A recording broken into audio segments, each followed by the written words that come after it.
हमारी एयरफोर्स जिस पे उतराती है, राफेल फ्रांस हंसता होगा हमरे बना वाला है, सुखोई रूस हंसता होगा हमरे बना वाला है, अपाची हेलीकॉप्टर भाड़ा पे लेके गए हमरे बना वाला है। जा हम भाड़ा पे लेके जब इतना खुश होते हैं, सोचो उसका मालिक कितना खुश होता होगा।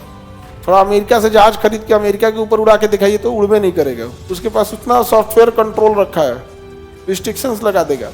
जब वो अमेरिका पे रिस्ट्रिक्शन लगा सकता है तो कल को पाकिस्तान पे भी लगा सकता है, कहेगा आपकी जहाज पाकिस्तान पे नहीं जाएगी। आप कमजोर रहेंगे ना, शेर जब बूढ़ा हो जाता है तो कुतवा नोचने लगते हैं उसको चारों ओर। अब किसके दम पे कूद रहे हैं? हमारे प्रधानमंत्री के जहाज जिसमें उड़ते हुए अमेरिका से आया है, तुमको क्या लग रहा है वो अमेरिका से दुश्मनी लेंगे?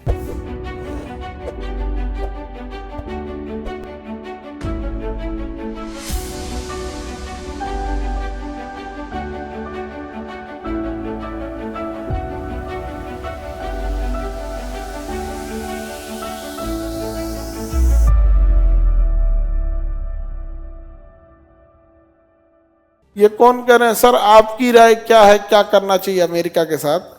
बाबू जब तक आप कमजोर रहेंगे ना, शेर जब बूढ़ा हो जाता है तो कुतवा नोचने लगते हैं उसको चारों ओर। लेकिन शेर जब पावर में रहता है तो फिर कोई उसको कुछ नहीं बोलता है। तो हम लोग को क्या है ना कि खुद से शक्तिशाली होना पड़ेगा। अब किसके दम पे कूद रहे हैं? हमारे प्रधानमंत्री के जहाज जिसमें उड़ते हुए अमेरिका से आया है, तुमको क्या लग रहा है वो अमेरिका से दुश्मनी लेंगे? जो जहाज में बैठ के अमेरिका जाते हैं, अमेरिका क्या होता होगा हमारे जहाज में बैठ के आया है, कैसा लगता होगा? हाँ, हमारी एयरफोर्स जिस पे उतराती है, राफेल फ्रांस हंसता होगा हमरे बना वाला है, सुखोई रूस हंसता होगा हमरे बना वाला है, अपाची हेलीकॉप्टर भाड़ा पे लेके गए हमरे बना वाला है। जा हम भाड़ा पे लेके जब इतना खुश होते हैं, सोचो उसका मालिक कितना खुश होता होगा। उसके पास सॉफ्टवेयर होता है, उसके पास कोड होता है, सॉफ्टवेयर कोड अपडेट कर देगा, उड़वे नहीं करेगा जहाज। थोड़ा अमेरिका से जहाज खरीद के अमेरिका के ऊपर उड़ा के दिखाइए तो उड़वे नहीं करेगा। उसके पास उतना सॉफ्टवेयर कंट्रोल रखा है, रिस्ट्रिक्शंस लगा देगा। जब वो अमेरिका पे रिस्ट्रिक्शन लगा सकता है तो कल को पाकिस्तान पे भी लगा सकता है, कहेगा आपकी जहाज पाकिस्तान पे नहीं जाएगी। तो हम लोग के पास ना ये सब उटपटांग हो गया है।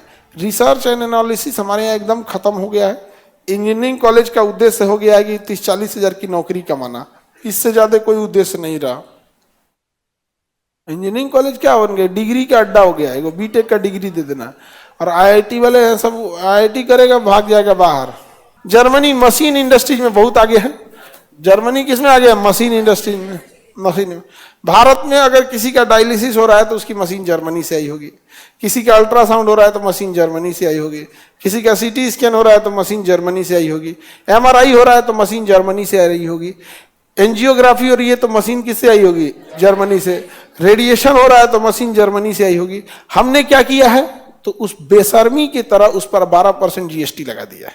सोचिए, एक तो हम बनाए नहीं हैं, अब बेशर्मी की हद देखिए कि अगर कोई चीज आ रहा है ना तो उस पर इंपोर्ट ड्यूटी लगा दी है। जबकि ये सब क्रिटिकल मशीनरीज है, सब किसी की जान जोखिम में है। इससे कोई शौक से जाएगा कि चलो हम आज एमआरआई कराते हैं? नहीं, वो बेचारा दुविधा में है, कंफ्यूजन में है कि कोई बड़ी बीमारी ना हो जाए, इसलिए एमआरआई कराने जा रहा है। हम तो बना सकते नहीं है और उस पर क्या ले रहे हैं? टैक्स ले रहे हैं। अच्छा, कितना हंसते होंगे सब जर्मनी वाला, इतना छोटा है सब, कहा से कि ये अभी ले एमआरआई मशीन ना बना पाया सब। मेक इन इंडिया तो स्टार्टअप इंडिया, तुम फोटोकॉपी मशीन में जिसमें फोटोकॉपी होता है ना, वो इंडिया में नहीं बनता है। जिसपे तुम लोग धकाधक फोटोकॉपी करते हो ना, प्रिंटर तो अलग हो गया, प्रिंटर तो बनता है, फोटोकॉपी मशीन, जीरोक्स मशीन में बड़ी वाली जो मशीनें होती हैं, छोटका वाला नहीं, वो बाहर में बन रहा है। यूपीएससी, बीपीएससी एवं सभी राज्यों की सिविल सेवाओं की परीक्षाओं एवं नीट जी आदि की तैयारी करें भारत की सबसे बेहतरीन coaching centre Khan global studies के साथ। अधिक जानकारी के लिए हमारे दिए गए हेल्पलाइन नंबर 8757354880 पर संपर्क करें।